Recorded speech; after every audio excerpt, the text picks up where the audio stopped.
And our special guest tonight is out on the lam. So this is really risky.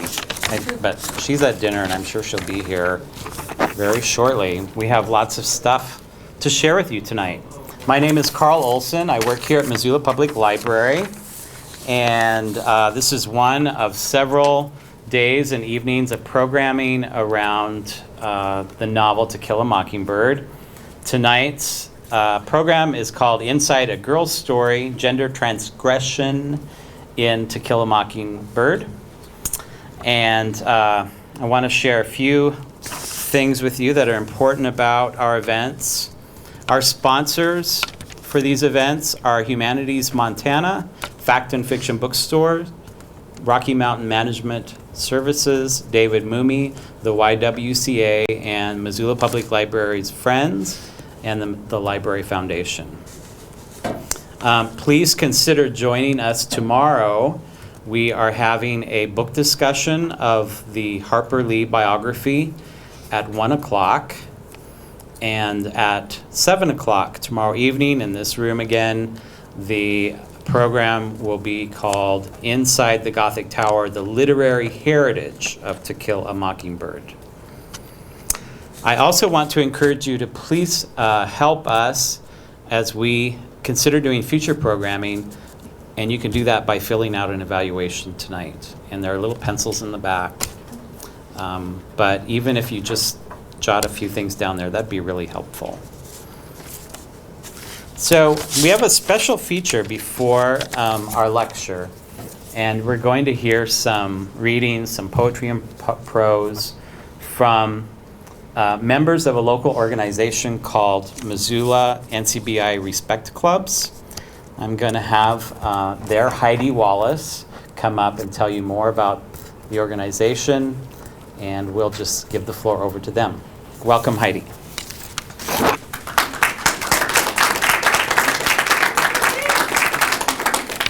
I'm so happy to see so many familiar faces. Well, I first want to say thank you to Carl for thinking of us when you were planning all of these wonderful events around the novel To Kill a Mockingbird. And I'd also like to thank the Missoula Public Library. I am just really excited to introduce some of our members of Respect Club and some of our past members of Respect Clubs who have now continued their journey with us at NCBI into their college years. And I know that what they have to say tonight will be really meaningful and special. A little bit about our Respect Clubs with NCBI. We're in all 3 middle schools. We're an after-school program, and we meet weekly and talk about all sorts of wonderful things that affect their world within their school and their community. And we do spend quite a bit of time talking around gender and all sorts of other oppressions and issues that are important to them and us. So I'm going to introduce all of them as one, and they're just going to read their pieces one after the other. So first we have Marielle Gallagher. She is a Respect member at Washington Middle School. And Claire Michelson, who is another member of Washington Middle School Respect Club. And we have Jeff Erlanick. He is an official NCBI-er. He started his NCBI work in high school, and he has continued to help facilitate Respect Clubs with me and lead workshops with youth around the community. And Emily Goodburn. And she is also NCBI Respect Club facilitator and mentor. So first we'll hear from Marielle.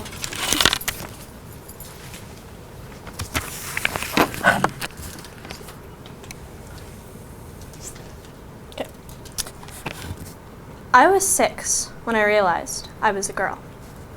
On a basic where do babies come from level, I suppose I knew this already. There were distinctions, physical distinctions, between girls and boys that would only grow more obvious as time went on. That was simple. That I understood. What I didn't understand was why, at my best friend's 6th birthday party, I was supposedly not allowed to ride the slip and slide due to my gender. Self-doubt isn't a dominating feature of the 6-year-old psyche. However, the boy who broke the news to me, the slip and slide bouncer, if you will, seemed very self-assured when he said, "You can't ride the slip and slide, you're a girl." Looking back on it, this was clearly ridiculous for many reasons. The first being that I had been the one to give the slip and slide to the birthday boy. The second being that said birthday boy was my best friend. And the third involving the fact that this boy, this bouncer, this punk, well, his voice was higher than mine. At the time, though, all I saw was my slip and slide dreams fading. It was a pretty nifty model. It featured a giant inflatable Spider-Man, which was basically the pinnacle of cool in 1st grade. The summer heat suddenly seemed unbearable as I watched everyone else. I was the only girl. Belly flop and glide blissfully down the slide, smooth and fluid as penguins. This couldn't be. I had been on a slip and slide before. Clearly, an error was being made. I went to the authorities. The mother of the birthday boy was, and is still, in fact, cool the way only someone else's mother can be, times 5. She had tattoos. Her hair was purpley black and short, edgy, and despite having 2 sons and 0 daughters, she was fiercely feminist. I told her the tale, disappointed and a little bit angry. Please, I thought, make things better. When you're very young, such things as the wrong kind of juice box can send you over the edge. But something as dire as slip and sliding, well, that could spell disaster. So it was fortunate, really, that this woman looked at me as if I'd asked if the sky was blue and said, "Sweetie, of course you can go on the slip and slide. Where is this kid?" A look of fiery determinedness came over her, frightening and reassuring all at once. "We'll talk to him." And we did. There was no mediating, no compromising, nothing like what would have been handed out had we been at school. There was simply the straight fact that I got to use the slip and slide, regardless of my gender, because sexism is not tolerated in this household, young man. To say that this boy was reduced to tears would be an exaggeration, but not by much. After the birthday boy heard of his friend's crimes, he was all but ignored the rest of the party. I took satisfaction in this, and enjoyed the slip and slide, as was my right. But an impact had been made. Trivial though it felt, in the grand scheme of things, this attempted segregation, this boy, pointing out the obvious, "You're a girl," left me marked. I was a girl. Though I embraced video games, fighting, dirt, worms, being a tomboy in most ways, I played with Barbies. I liked the color pink and things with glitter. Did this somehow make me less undeserving of things relating to Spider-Man, or Pokemon, or denim jeans? Would I be exiled to wearing skirts forevermore? Was that what being a girl meant? Girlhood was suddenly different, something distinctive from being a boy. Not just a word to help sort the physical parts, but a label. More general than your name, but just as hard to shake. It was my friend's mother who set the record straight. She wore jeans, and she didn't like glitter, but she wore dresses, and she didn't take anti-feminist bull from anybody. Not even 6-year-old boys. My own mother's effect was subtler, quieter. It had its own profound impact. But this woman's impact was instantaneous and obvious. In her every move, she seemed to evade any kind of box or gender label beyond woman. She refused to let others tell her what she was and was not. And that gave her freedom. I look back now and realize my best friend may have received a slip and slide and other wonderful birthday gifts, but I'm the one who was really given something important that day. The ability to make myself the girl I wanted to be. Glitter and Spider-Man and all.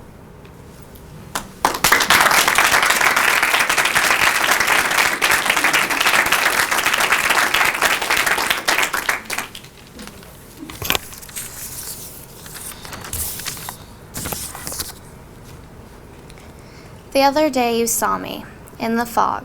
I was standing on the corner. You saw my favorite dress, but did you see my smile? The other day you saw me, in the sun. I was sitting on the bench. You saw my glowing skin, but did you see my pain? The other day you saw me in the snow. I was skipping through the field. You saw my dancing hair, but did you see my laughter? The other day you saw me, in the rain. I was lying on the roof. You saw my made-up face, but did you see it smear? You give me this crazy need to give you everything you want. and yet you fill me with this wild power to take away everything you have. Twisted thoughts of beauty course through my veins like poison. My thoughts are screaming, yet somehow my voice is stripped to a whisper. Am I nothing to you but an object, beautifully empty at your disposal? Am I nothing to you but some sick form of your precious manhood? You made me whole, then you broke me, and I'm stuck here waiting for someone to fix me, to pick up these shattered pieces. It's unfair, but that's how it works. I just want to fix myself. Must you insist on labeling me your damsel in distress? The other day you saw me in the night. I was looking in the stars. You met my smile with this look of understanding. You felt my pain and eased it. You joined my once hollow laughter and made it pure. You kissed my tears, and we let the skylight rain down on us. That was the first time you saw me.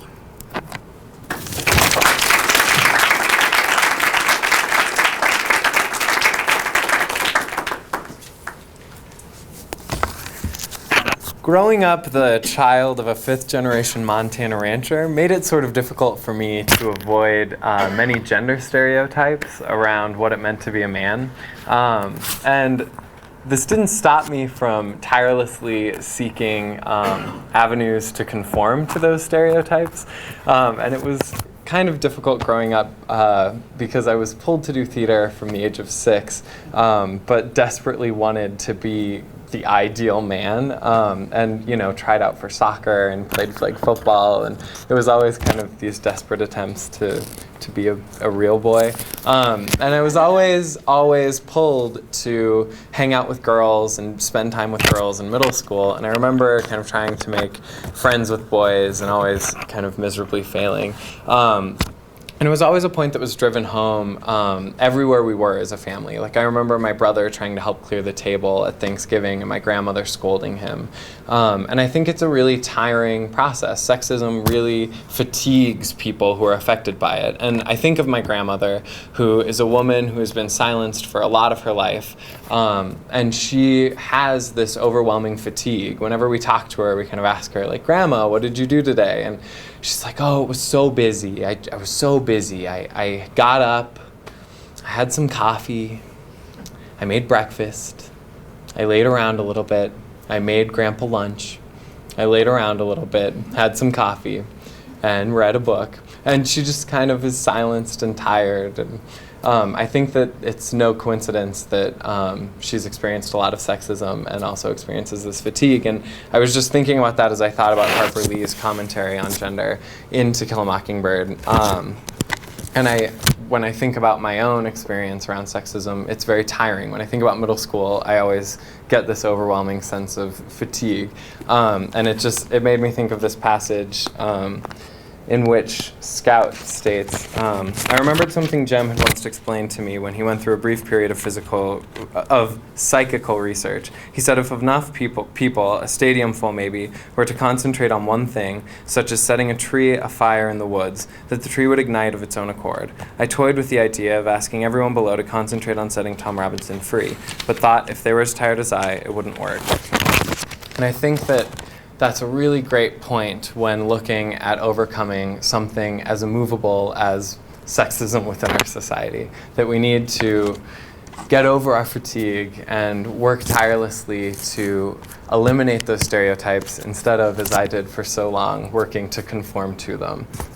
Because nothing was more liberating than being able to now pursue a theater degree at University of Montana instead of pushing forward to get a football scholarship and become a business major like every single other one of my cousins who received every ounce of support that my grandparents had to give. They've never seen me in a play. They've seen every one of my cousins' football games, and it used to hurt, but in reading To Kill a Mockingbird and in having opportunities like this, it reminds me that I made the right choice.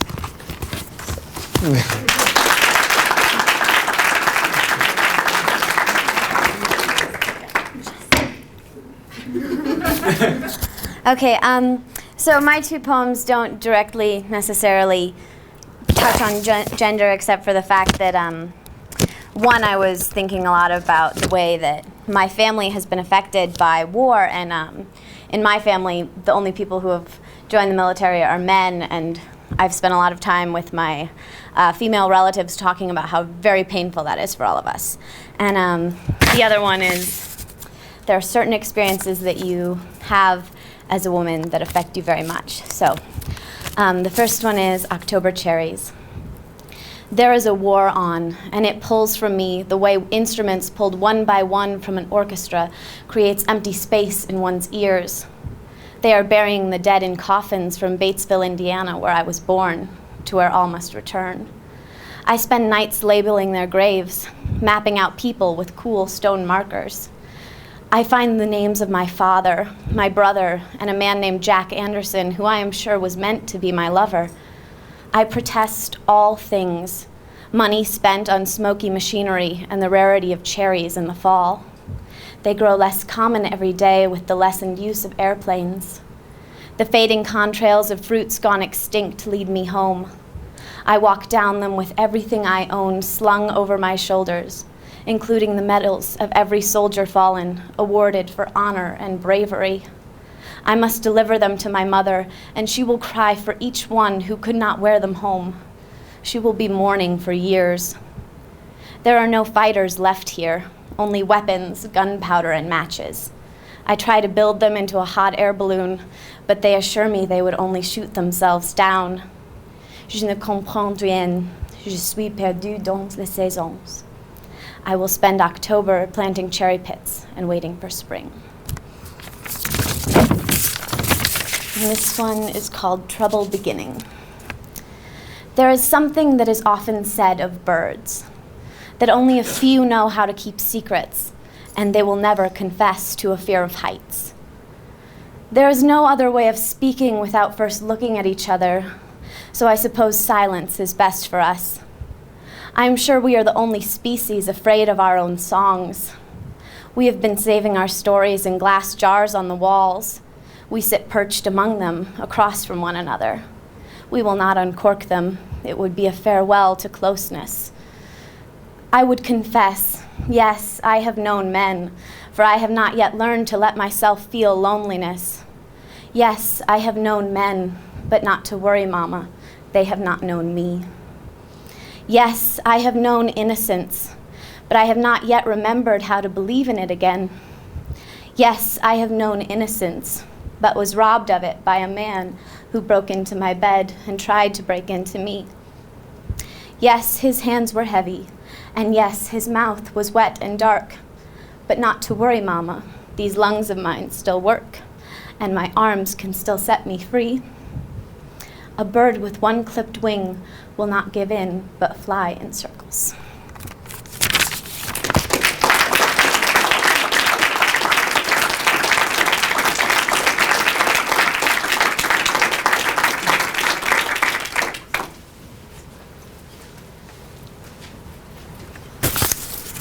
Thank you to all our young writers.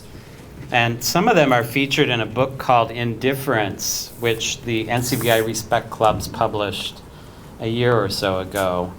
If you're interested in that book, it'll be in our library soon, and you can also call NCBI and ask for a copy. Thanks again. So I want to introduce you to Claudia Durst Johnson. If you've ever wanted to shake the hand of someone who has shaken the hand of Harper Lee, tonight's your night. And when it gets around to the time when we can interact with her, I encourage you to ask about that. But I imagine there will be lots of things you might want to ask. Ms. Johnson has published extensively on To Kill a Mockingbird, possibly more than any one person. She's also published other books, and her most recent one is called Church and Stage, the Theater as Target of Religious Condemnation in 19th Century America. Church and Stage. And Google asked me, did you mean church and state? And I said no. Claudia comes to us from the Bay Area. She has participated a couple years back in Helena at the Lewis and Clark Public Library's big read of To Kill a Mockingbird. And she couldn't wait to get back to Montana, so she's back with us. She's already had a really big day that started early, that sent her from one end of our county to the other. She talked to students up at Seeley Lake this morning, and then this afternoon at Frenchtown High School. So please welcome Claudia Durst-Johnson.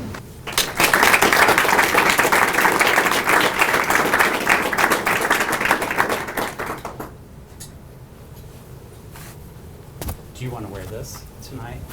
Well, if he's going to hear me, I guess. Yeah. That might be a good idea. You know where to put Put it in that. that pocket. Put this on.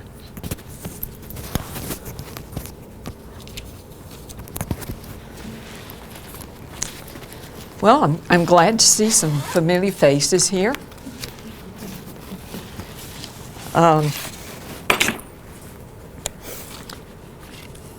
As you well know, Mockingbird has many areas of investigation. We talked about last night the setting itself in the Great Depression. One of the other major studies in the novel is that of class. The poor whites and the middle class whites in the South, the professionals, the merchant owners. Another big topic in the novel. And our topic tonight is gender in the novel. We can't really totally divorce gender from race and class in this novel. So they come into play, and we'll probably be talking a little bit more about how they come into play when we get to discussing the whole thing at the end. We sometimes overlook that of gender and the relationship of gender in the race, to race in the novel. Just as race and class confine people in stereotypes and limit the full living of their lives, so do the expectations placed on little Southern belles, like Scout is supposed to be, but isn't. The most important lines regarding gender in the novel are Scout's words that she feels all of a sudden under Anne Alexander's influence, the descent of a pink penitentiary. Isn't that perfect? All through this novel, there are prisons of one kind and another. Prisons of color, prisons of race, the prison like Mayella Ewell lives in, the prison of Boo Radley, and also that pink penitentiary that she fears is descending over her. And I hope you'll sort of contribute to some of this as we go along. The rules of schools for young ladies and books on the proper behavior of young ladies give us an idea of what was expected of young girls in the 1930s. In the first place, girls were not encouraged to be physically active. Of course, there were the occasional gym classes, there were the occasional basketball games for girls, but the general rule was that girls spent their time not exerting themselves in the home, in the house, or in the church. Those were their areas. They played with dolls and tea sets when they were in elementary school. As they grew older, their approved activities included art, music, not bass fiddles, but piano, and of course, preeminently sewing. They were dissuaded from novel reading. Even into the 20th century, They were dissuaded from novel reading because women were subject to manipulation by the novels, and they might run away from home or leave their husbands if they read these novels, romantic novels, written, many of them, by women. In short, the novel reading would give them the wrong ideas. They were discouraged from talking and laughing frequently or loudly.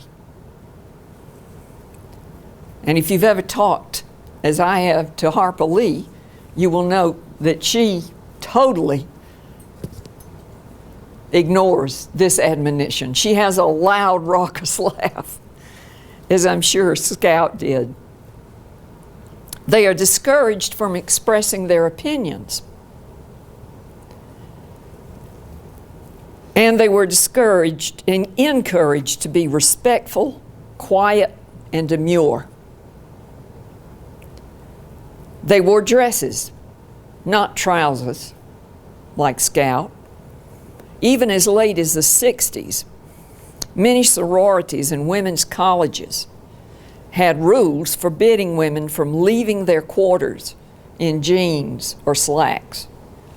If you went out, have any of you ever come across these dress codes? You have? You wore a skirt, you wore a dress outside. If there were some college or school sponsored picnic, well, you could wear jeans to that, but never in class. In high school, girls it was unthinkable for them to wear jeans or slacks to class. In many of the sororities, even up to the 60s, I've talked to women who said they were expected to go out not only in their dresses, but with white gloves. So, if you have anything to add to all this, I want you to yell here. Their goal in life should be to secure a husband. And I think I talked to one of the people here talking about you went to college to get the MRS. Not the BS, not the BA, but the MRS.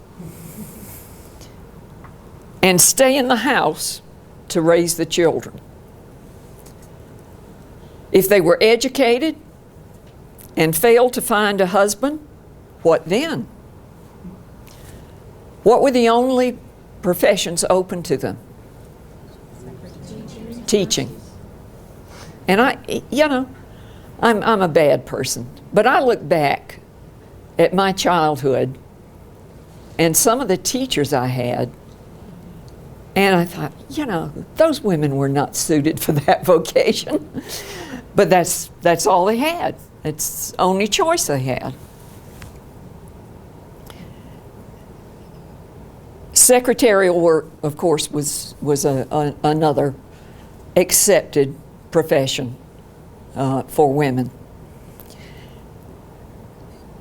Central to this novel is the fact that women, though they legally have the vote, do not register to vote. It's not exactly approved of. And the vote for women was passed when? I don't think it was 1919, was it? 1920. So you have just 10 years before the setting of this novel that women were not allowed to vote. And, there was family pressure. You don't want to go down there and vote. That's not what women do. They sew. And this meant, as we see in Mockingbird, it made an immense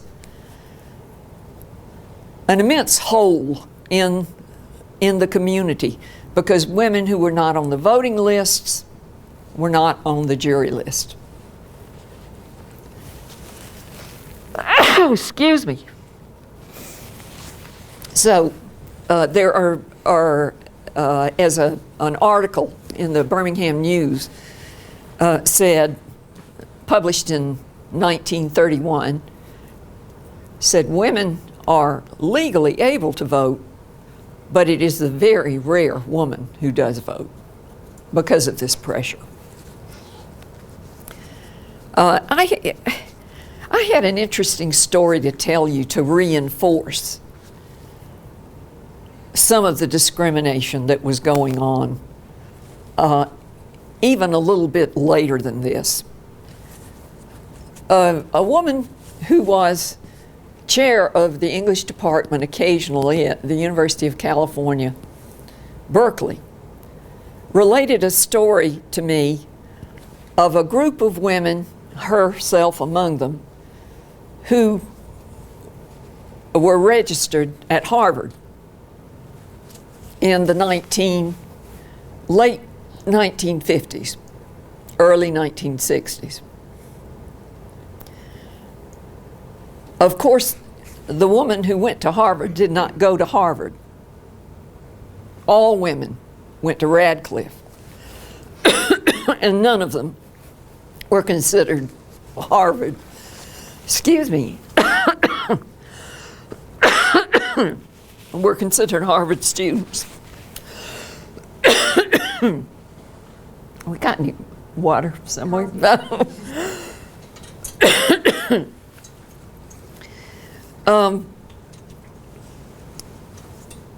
Of course, you know that Harvard's library is one of the most fabulous libraries ever.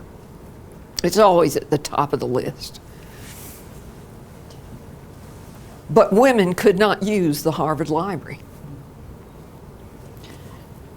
The only room they were allowed into was the research room, you know, a great big room about twice this size, with the reference room, I'm sorry, with reference books all around. They were allowed in that room. But they could not sit down. So there were all these reading tables all the way to the back, and the women could not sit down.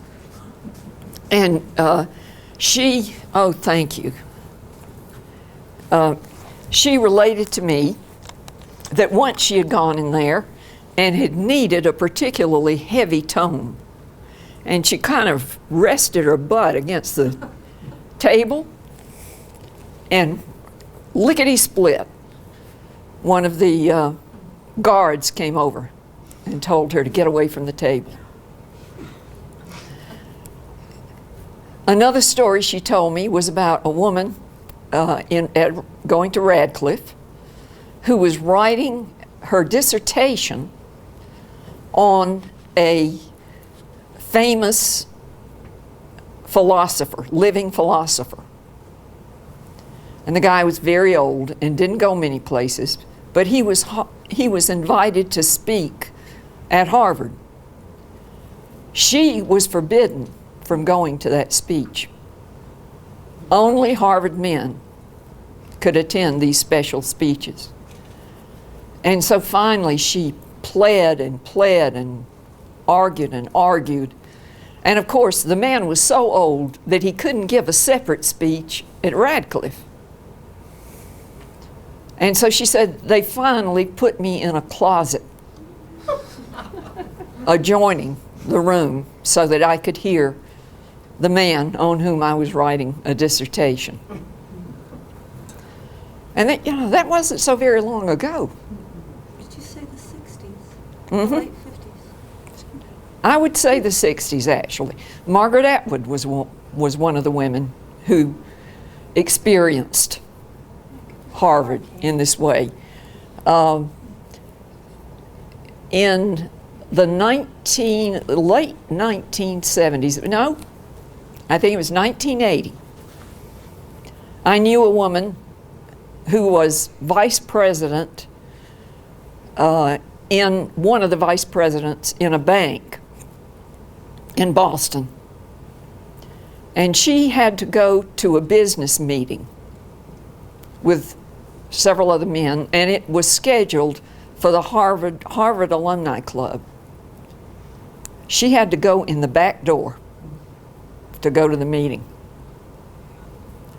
Well, you know, some of that's changed now, but it gives you a sense of the discrimination that was much worse in Scouts' time. The goal for the whole community and for Scouts and Alexander was to make her into a Southern belle. And this meant wearing frilly dresses. It meant not playing football or whatever, any kind of physical activity, not playing with boys. Even Scout has a gender unspecific name, right? Scout could just as well be a boy as a girl. Although her Aunt Alexander insists on calling her by her real name, as no one else does, including her father. The one older white woman Scout admires is Miss Maudie, who is not a typical Southern belle at all, right? She goes to the obnoxious missionary society, but she says over and over again that she hates her house and she wants to work outside in her overalls, tending her flowers. That's her passion. And when her house catches on fire, she said, "I don't care. I hated it anyway." And as a matter of fact, you remember the part in Mockingbird when the trial is beginning and a whole wagon load of, I think she called them Baptists, foot-washing Baptists, come by the house, and they start yelling at her because they disapprove of her passion for her flowers, for her garden. That is not ladylike.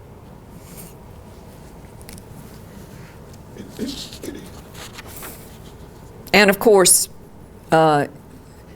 Miss Maudie has another unladylike characteristic. She speaks her mind, and she will even yell across the street to Atticus some smart aleck remark. So Scout dresses like a little boy, plays only with boys. There are no girlfriends in here, right? Only little boys. She fights with little boys. She gets them down in the mud and punches them. Not only the little Cunningham boy and another little boy at school, but her own cousin.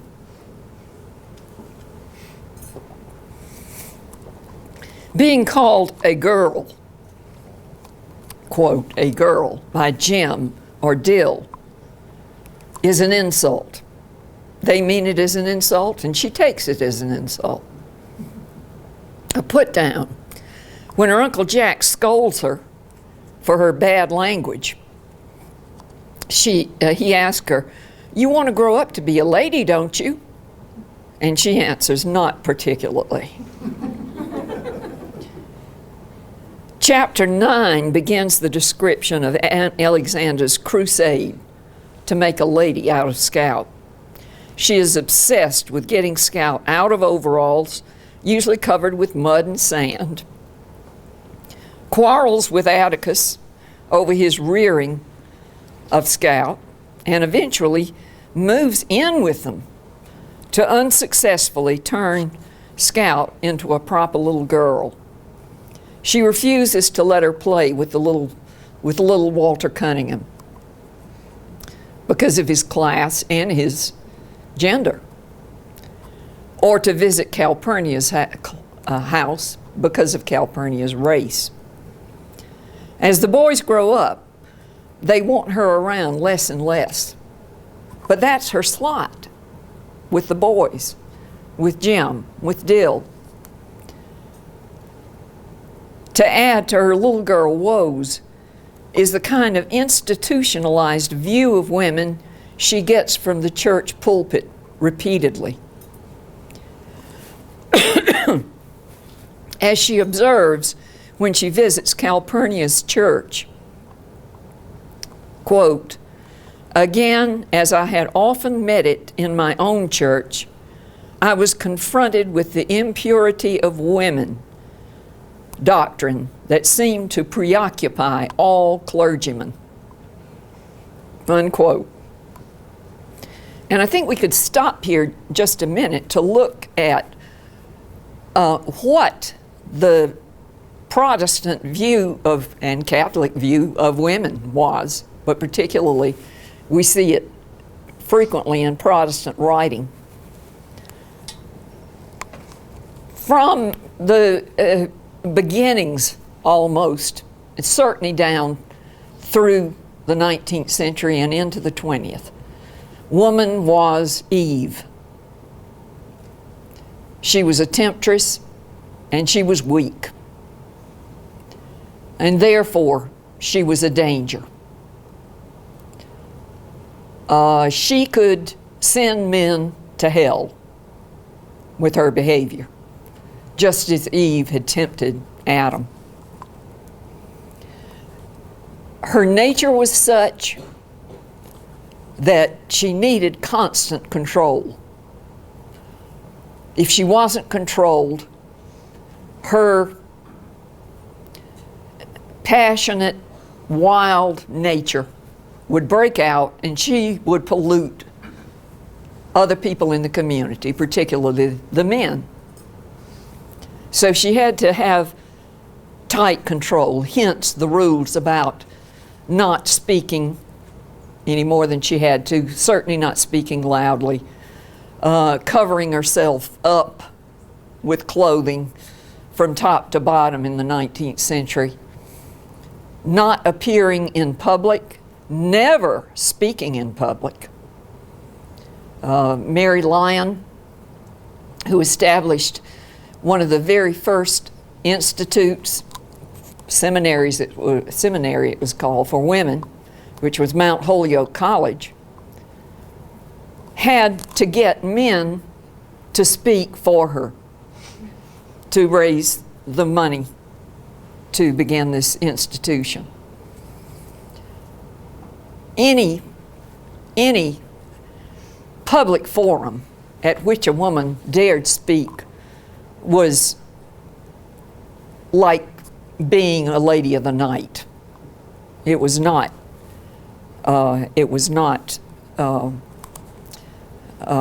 tolerated.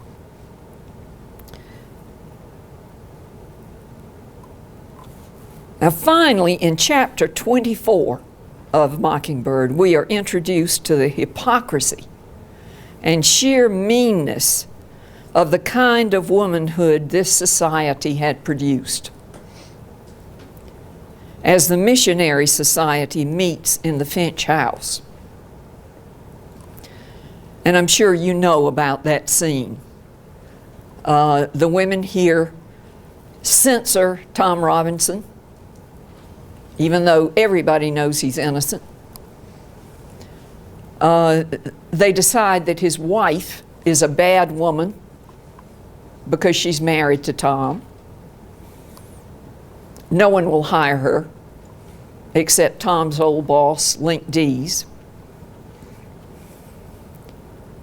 They criticized the First Lady, Eleanor Roosevelt, for her work to improve the condition of African Americans. And then they hastily rebuke Atticus for defending a proven innocent black man.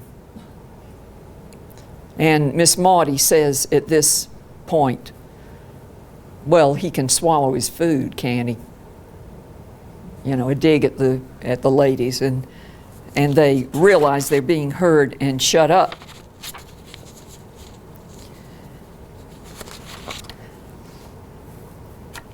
They also, as they're gathering for their tea and plans in Scout's house,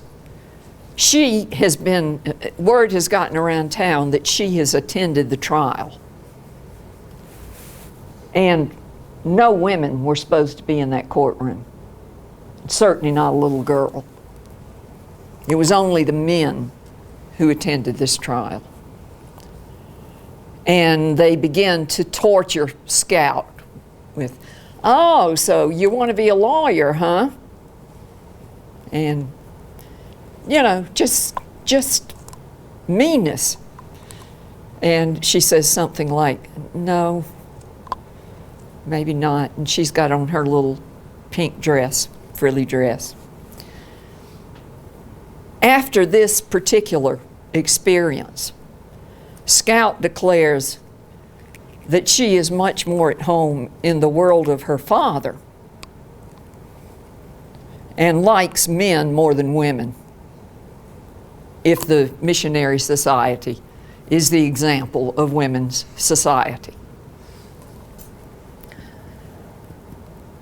So again, some citizens are locked in the prison of race, some, like the country farmers, in the prison of class. Boo, literally imprisoned by his parents' religion. Mayella by her father and their poverty. Atticus, however, has let his daughter free of the prison of gender to enter a wider world where she can think for herself and be herself. One other point the novel touches on with regard to gender is its relationship to race and class. The word of no black man would ever be taken as truth over the word of a white woman, no matter how questionable she might be, as in the case of the earlier Scottsboro trials. And part of this was a continuing upholding of the feminine mystique.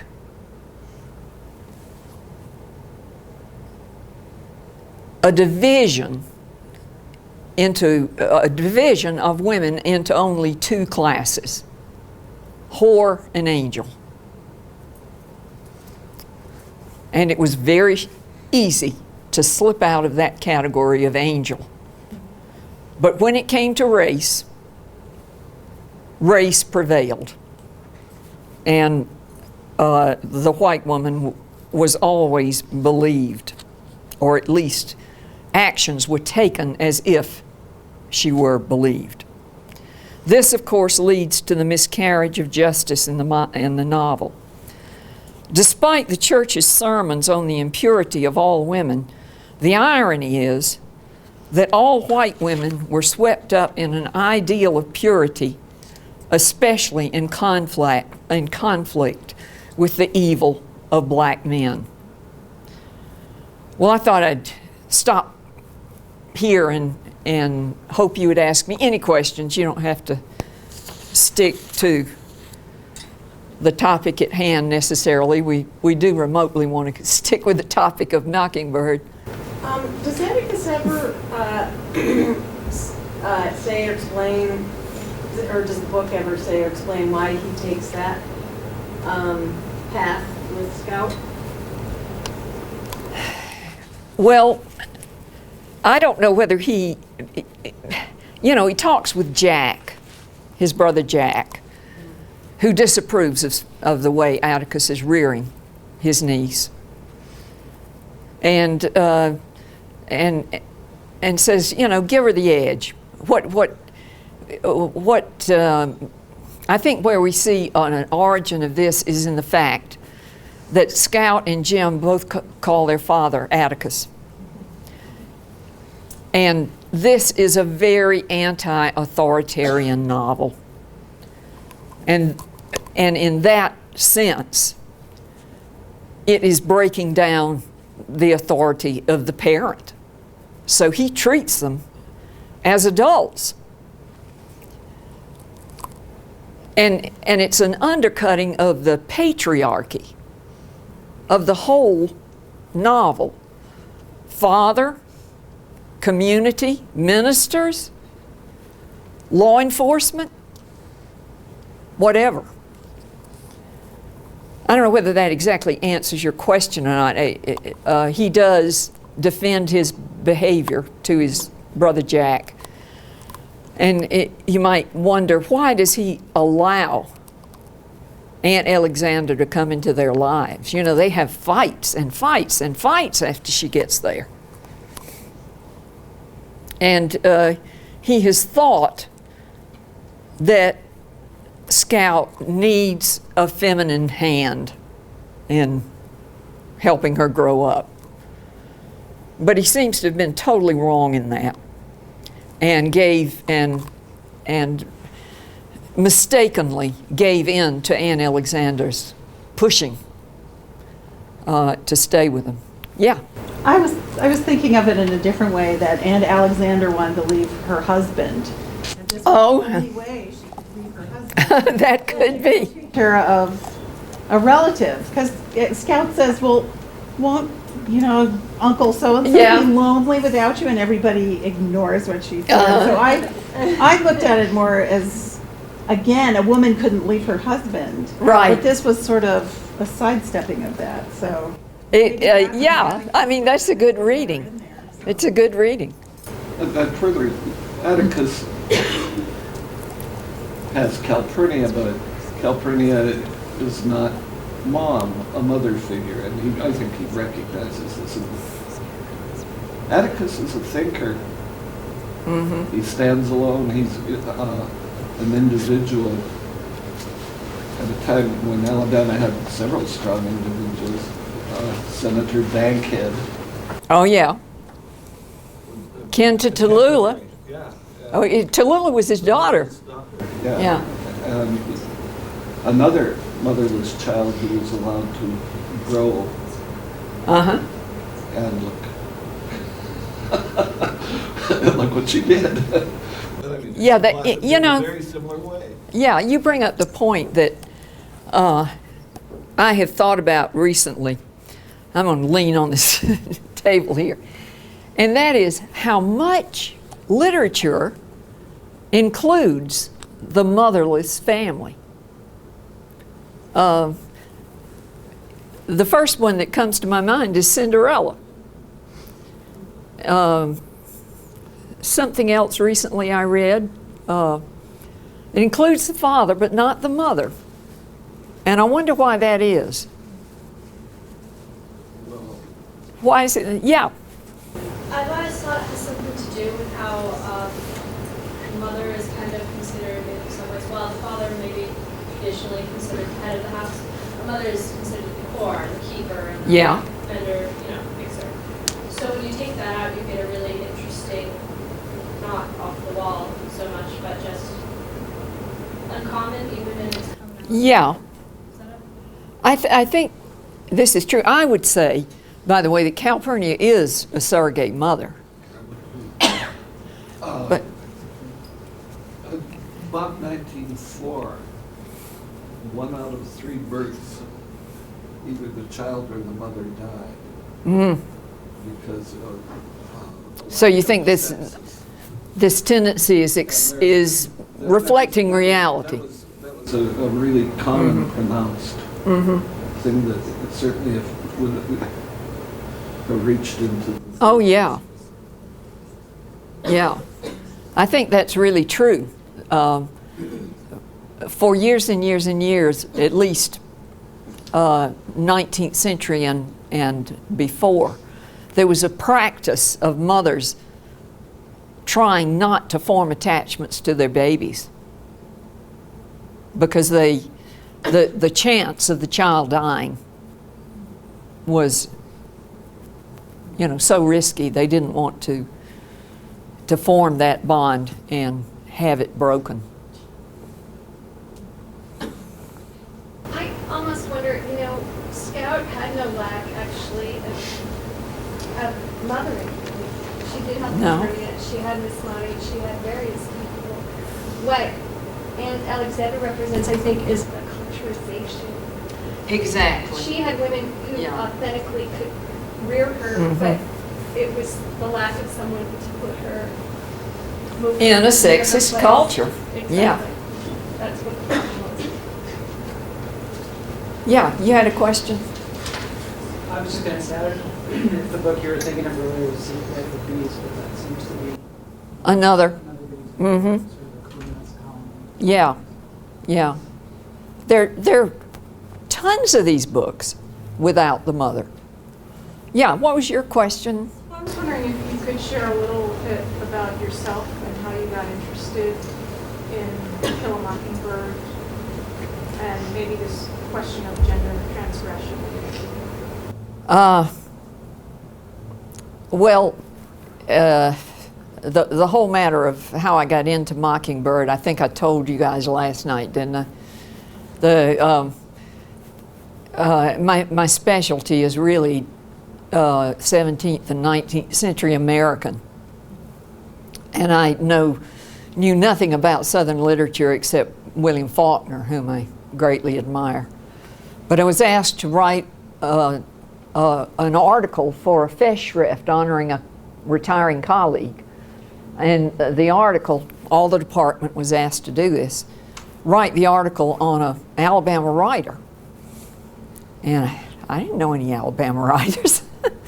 And then I thought of Harper Lee. So I wrote the article and eventually had it published. And then a press approached me about writing a whole book.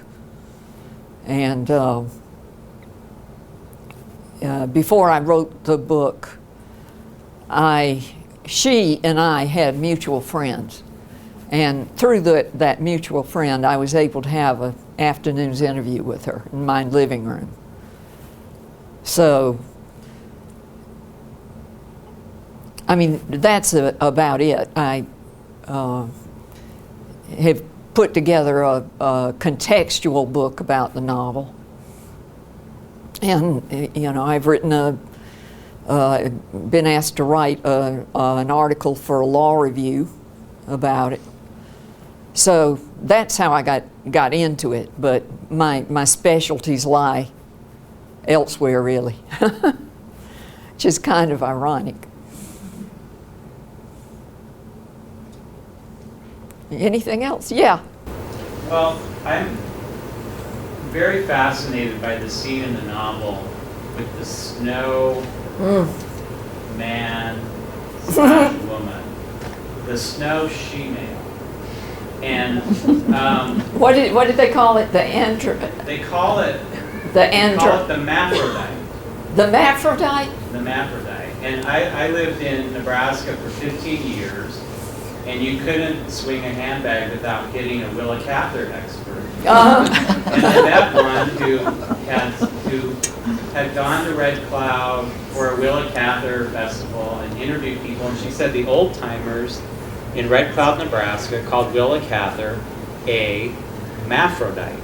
And I always thought that was some very specific colloquialism until I read Mockingbird, and it's obviously a derivative of hermaphrodite, but seems to be this kind of catch-all term for, I don't think just for someone who scientifically manifests both genders in some way, but it seems like a catch-all for all kinds of gender variant stuff. Yeah, I think you're absolutely right. I didn't know this about Willa Cather, by the way. Do you think Harper Lee was trying to, I don't know, trying to say more about that, or by including that, was she trying to be fairly comprehensive when she was, you know, you described the prisons that the book is about and breaking free of those. Yeah. And do you think this was maybe a way to address sexual orientation or queerness, just in a small way? I think so. I think so. Of course, we now know, and I'm sure she did know when she wrote the novel, that Dill, who was Truman Capote, was a gay man. So there are those slight resonances here. Anything else you have to ask? Yeah. Was there a reason, or I know you said last night that you never asked why Harper Lee didn't write another novel, but why did she become a recluse? Well, she wasn't a recluse. She isn't a recluse. She never was. She had a wide circle of friends, in New York and in Monroeville. She lived in New York and at that time at least only went to Monroeville, a few months out of the year to be with her sister. But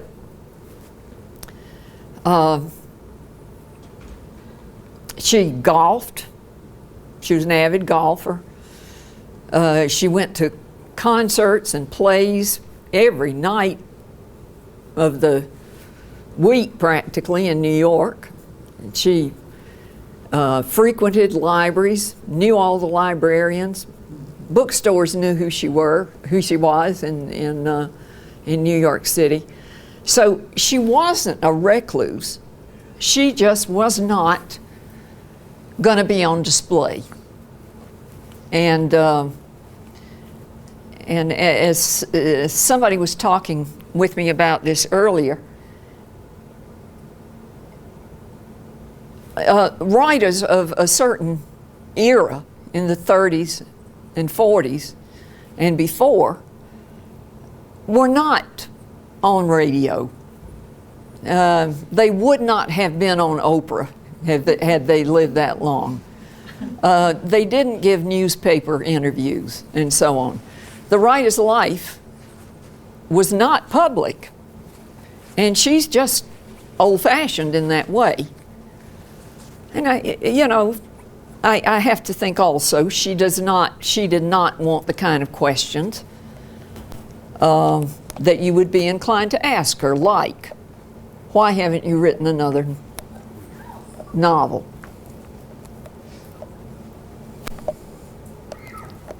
Yeah.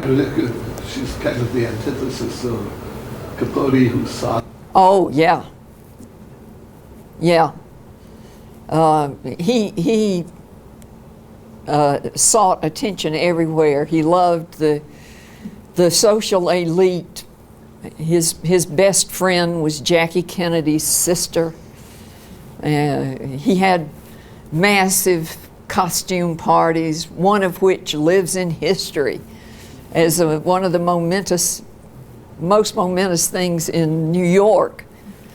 So by the time she the time she went to New York, of course, they were friends, and he knew she was coming, and she knew he was there. But she said, we didn't follow the same crowds. I wasn't interested in high society, and I wasn't interested in, all that tomfoolery.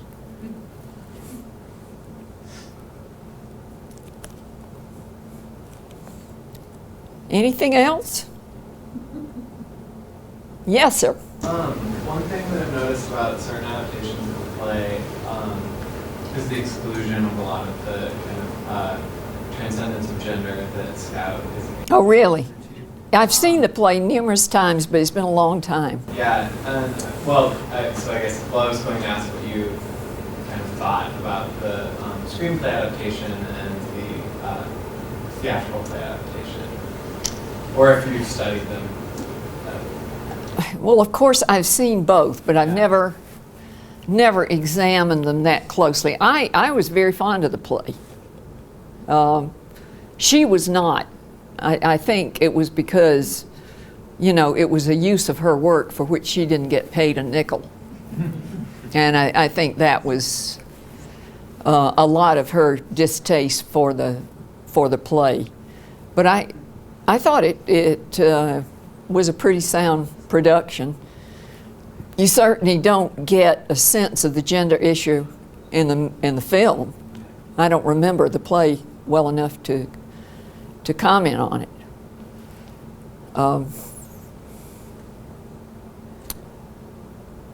What is your reaction? I'm not particularly fond of the play, but and I generally don't enjoy film that's been screened first. But I like the film better than adaptations that I've read. Yeah, I just think that it leaves a lot to be desired. I think it's a book that does well with the medium that it originally created in, and the others can leave some desired. Evidently, when the history is that when the play was first being fashioned, the novel was first being fashioned into a screenplay, Horton Foote included everything in the book. You know, it was something like a 3.5 to 4 hour film. You know, he included Mrs. DuBose and the reading of Walter Scott and all of that stuff in the script. And of course, they told him, you got to cut this down to movie length size. And so a lot of the things that we enjoy from the book are not in the film. What has bugged me, though, where is that original film? Where, you know, who's got it? And wouldn't it be fantastic to find it? And I had occasion to meet Gregory Peck's son at one point, and we were talking about this, and he promised to investigate and see if he could find it, but I never heard from him about that. I know this is not on the subject of gender, but we did talk, I think, even last night about the sort of sick preoccupation with the past that prevails in the novel. And you see that the villain is named Robert E. Lee Ewell. You see that one of the most hurtful characters in the novel, Mrs. DuBose, who screams out racial epithets to the children as they walk by about Atticus. She sleeps with a Confederate pistol. But the other thing that is kind of interesting about that old plantation world mentality is the book she asked Jim to read to her. You remember what it was? Ivanhoe, Sir Walter Scott's Ivanhoe. And you may or may not know that Sir Walter Scott was credited with having formed Southern plantation culture. The whole thing of the challenges and the duels that went on, you know, my honor, that went on all the time in the Old South, the colonels who'd never seen a day of duty in the Old South, all of that was inspired by Sir Walter Scott. And you say, oh, she must be full of it. That can't be true. But here's one person who started us thinking about this. Mark Twain. Mark Twain said that Sir Walter Scott had caused the Civil War. And if you look at Huck Finn, you'll notice the sinking ship filled with thieves and murderers is named the Sir Walter Scott in Huck Finn. And so it's quite appropriate that it is Sir Walter Scott that she wants to be, she wants him to read Sir Walter Scott. Anything else? Can't think of a single question. Well, you've been a good audience nonetheless. Thank you.